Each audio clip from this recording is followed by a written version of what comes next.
ఇప్పుడే అయితే మూవీ చూసి రావడం జరిగింది. మూవీ చూసిన తర్వాత ఏం మాట్లాడడానికి అయితే ఇందులో లేదు. మాట్లాడదామన్నా కూడా టాపిక్ ఏంటో అసలు ఏ ఐడియా కూడా రావట్లేదు అనమాట. ఇప్పుడే గేమ్ చేంజర్ మూవీ చూసి రావడం జరిగింది. చూసిన తర్వాత అంతా మైండ్ బ్లాక్ అయిపోయింది అనమాట.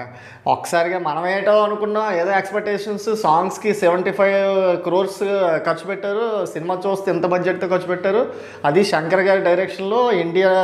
ఇండియన్ 2 సినిమా తర్వాత అన్నో అది ఇది అని చూసాం, కానీ సినిమా అయితే అంతేం అనిపించలేదు భయ్య. ఫస్ట్ హాఫ్ నుంచి చూసుకున్నట్లయితే ఫస్ట్ శంకర్ గారి గురించి మాట్లాడుకుందాం. శంకర్ గారి డైరెక్షన్లో అయితే మాత్రం ఇక్కడ న్యాయం అన్యాయం ఈ రెండాట్ల మధ్యనే ఎప్పటి నుంచో చేస్తున్నారు. ఎప్పుడు మన ఒక్కడు సినిమా దగ్గర నుంచి చూసుకున్నట్లయితే ఒకటే కాన్సెప్ట్, అన్యాయం న్యాయం. అక్కడి నుంచి చూసుకుంటే మొత్తం ఏ సినిమా చూసుకున్నా అలాగే వస్తుంది. అదే శివాజీ సినిమా చూస్తే శివాజీ సినిమా కూడా అంతే. నెక్స్ట్ ఈ సినిమాకి వచ్చి ఎప్పటి నుంచో 3 సంవత్సరాల క్రితం RRRతో అలా ఉన్న రామ్ చరణ్ని మళ్ళీ ఇదే స్టేజ్కి ఇలా తీసుకొచ్చారనమాట. ఏ సినిమాతోని? మన గేమ్ చేంజర్ సినిమాతోని. ఎవరు? శంకర్ గారు. సో సినిమా ఎలా ఉంది అనేది ఇప్పుడు మనం తెలుసుకుందాం. ఫస్ట్ హాఫ్లో ఎంట్రన్స్లోని ట్రైన్ సీన్లో వచ్చే ఫస్ట్ ఫైట్ అయితే మాత్రం చాలా బాగుంది. ఇక్కడ పెర్ఫార్మెన్స్ పరంగా మాట్లాడుకుందాం. ఇంకా స్టోరీ శంకర్ గారిని పక్కన పెట్టండి. ఫస్ట్ పెర్ఫార్మెన్స్ పరంగా చూసుకుంటే రామ్ చరణ్ గారు అయితే చాలా బాగా చేశారు యాక్టింగ్. నెక్స్ట్ ఏంటంటే ట్రైన్ సీన్లో వచ్చే ఫైట్ సీను, హెలికాప్టర్ కత్తి ఫైట్ మనం ఏదేదో ఊహించుకున్నాం, కానీ అక్కడ మనం అనుకున్నంత అయితే ఏం లేదు. ఓకే, ఫైట్ వరకు ఓకే. మనం ఆ కత్తి సీన్ అయితే ఏదో ఊహించుకుంటే మాత్రం అది చాలా పొరపాటు అయిపోద్ది. నెక్స్ట్ అక్కడి నుంచి వచ్చేసరికి ఇంకా ఇతను కలెక్టర్ అయిపోతారు రామ్ చరణ్ గారు. నెక్స్ట్ ఇంకా బ్యాక్గ్రౌండ్ స్టోరీకి అంటే ఇంకా డ్రింక్ చేస్తున్నప్పుడు పక్కన కమెడియన్ సత్య అడుగుతాడనమాట, ఏ లవ్ స్టోరీ అంటే మళ్ళీ బ్యాక్డ్రాప్ తీసుకెళ్ళి కాలేజ్ రామనందన్ చూపిస్తారు మనకి. కాలేజ్లో రామనందన్ లవ్ స్టోరీ, లవ్ ట్రాక్ అంతా నార్మల్ అనమాట. రొటీన్ స్టోరీ ఇది. నార్మల్గా లవ్ స్టోరీ ట్రాక్ నడుస్తుంది. తర్వాత వచ్చేసరికి ఎలా అంటే శ్రీకాంత్ గారి ఎపిసోడ్ స్టార్ట్ అవుతుంది అనేటప్పటికీ 20 నిమిషాల ముందు ఇంటర్వెల్, ఫస్ట్ హాఫ్లో 20 నిమిషాల ముందు సినిమాని ఓ రేంజ్కి ఇలా తీసుకెళ్ళారు అనమాట. చూస్తుంటే సినిమా నెక్స్ట్ ఏమవుతుంది అనే ఫీలింగ్ అయితే మంచిగా అనిపించింది. అక్కడి వరకు ఓకే, డన్. ఓకే, ఇంటర్వెల్ వచ్చేసరికి సీఎం అయిపోతున్నాడు రామ్ చరణ్. ఐపీఎస్ అయిపోయాడు, ఐపీఎస్ నుంచి ఐఏఎస్ కలెక్టర్ అయిపోయాడు, కలెక్టర్ నుంచి సీఎం అయిపోతాడని ఎగ్జైట్మెంట్ మీద ఉంటాం ఇంటర్వెల్ సీన్ వరకు. ఓకే, అక్కడి వరకు డన్. సినిమా అయితే సూపర్గా ఫస్ట్ హాఫ్ అయితే మంచిగా నార్మల్గా రొటీన్ స్టోరీ అయినప్పటికీ కొంచెంగా బాగా ట్రాక్ని అయితే అలా లాక్కొచ్చారు. తర్వాత సెకండ్ హాఫ్కి వచ్చేసరికి కొండదేవర సాంగ్ తోటి అంజలి గారి ఎంట్రన్స్ ఉంటుంది. అక్కడి నుంచి అయితే సినిమా ఒక పీక్స్లోకి వెళ్తుంది. అంజలి గారు, నెక్స్ట్ అప్పన్న క్యారెక్టర్ వచ్చేసరికి మొత్తం అంతా స్టోరీ అయితే మనం ఏదేదో ఎక్స్పెక్ట్ చేస్తాం, కానీ ఇక్కడ ఏదేదో తీసుకెళ్ళిపోయారు అనమాట సినిమాని. అప్పన్న గారి క్యారెక్టర్ వరకు చాలా బాగా చేశారు రామ్ చరణ్ గారు. సెంటిమెంట్ అయితే అదిరిపోయింది సినిమాలో. కొన్ని అంటే అప్పన్న గారి క్యారెక్టర్కి వచ్చేసి ఇప్పుడు రంగస్థలంలో మనకి ఎలాగా అతనికి చెవుడు అనమాట. సో ఇక్కడ కూడా చిన్న ఫాల్ట్ అనేది పెట్టారనమాట. అది ఏంటి అనేది సినిమాకి వెళ్ళి చూడండి. ఇప్పుడు సినిమా అయితే అందరూ ఫ్లాపు, యావరేజ్, లేకపోతే వేస్ట్ బయ్యా ఇలాంటివని చెప్పి కాదు. ఒక్క సినిమాను ఒక్కసారి చూడవచ్చు, పర్వాలేదు. కాన్సెప్ట్ రొటీన్ అయినా రొటీన్ స్టోరీని తీసుకొచ్చిన పర్వాలేదు, ఒక మంచిగా సినిమా ఒకసారి చూడొచ్చు అనిపించే ఫీల్ అయితే ఇస్తుంది. అక్కడ అప్పన్న గారి క్యారెక్టర్ వరకు ఓకే.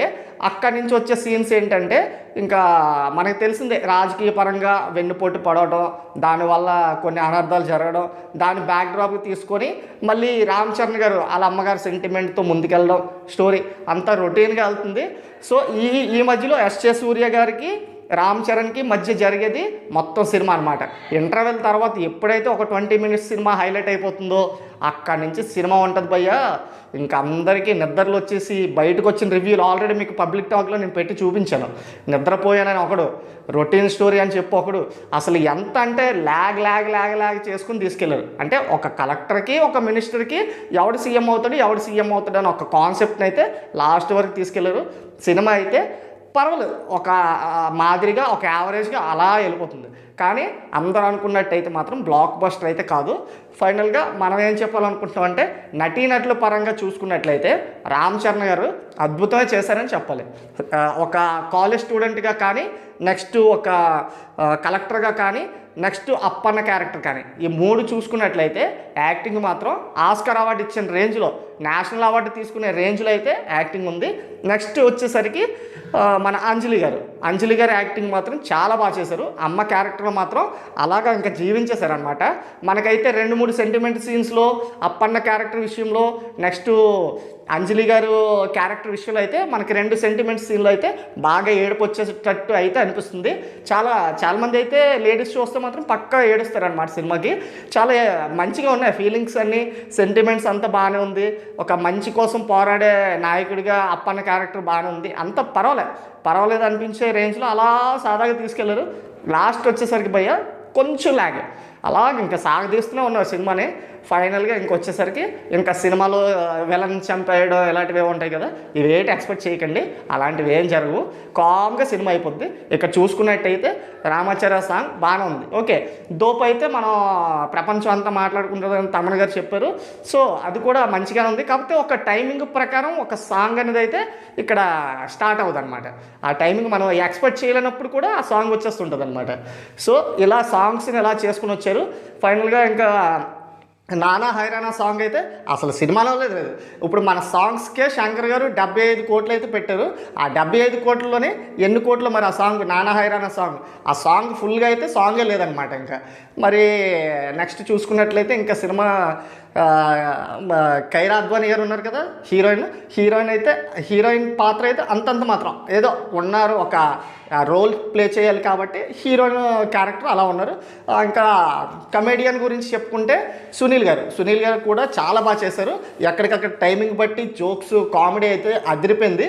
అలాగే ఎస్జే సూర్య గారు కూడా పర్ఫెక్ట్ మ్యాచింగ్ అనమాట. ఇంకా మినిస్టర్ సీఎంకి పర్ఫెక్ట్ మ్యాచింగ్, మామూలుగా అయితే ఇవ్వలేదు. యాక్షన్ సీన్స్ కానీ మొత్తం అంతా ఓ రేంజ్లో, ఫైటింగ్ సీన్స్ కానీ రామ్ చరణ్కి ఎస్జే సూర్యకి జరిగే ఫైట్ సీన్స్ కానీ చాలా బాగా చూపించారు. ఓకే, అతను కూడా క్యారెక్టర్ పరంగా అతను ఫైటింగ్ సీన్స్లో కానీ ఆ విలన్ క్యారెక్టర్లో కానీ అసలు ఇంకా ఇన్వాల్వ్ అయిపోయాడు అనమాట. బయట కూడా అతను చూస్తే కొడతారేమో ఆ రేంజ్లో ఇన్వాల్వ్ అయిపోయారు. ఓకే, అంత బాగానే ఉంది. ఇంకా ఫైనల్గా సినిమా యావరేజ్ అని చెప్పాలా, బిలో యావరేజ్ అని చెప్పాలా, అబోవ్ యావరేజ్ అని చెప్పాలా అని చెప్పలేను. బట్ బ్లాక్ బస్టర్ అయితే కాదు భయ్య సినిమా. సో ఒక్కసారి చూడవచ్చు సినిమాని ఫైనల్గా.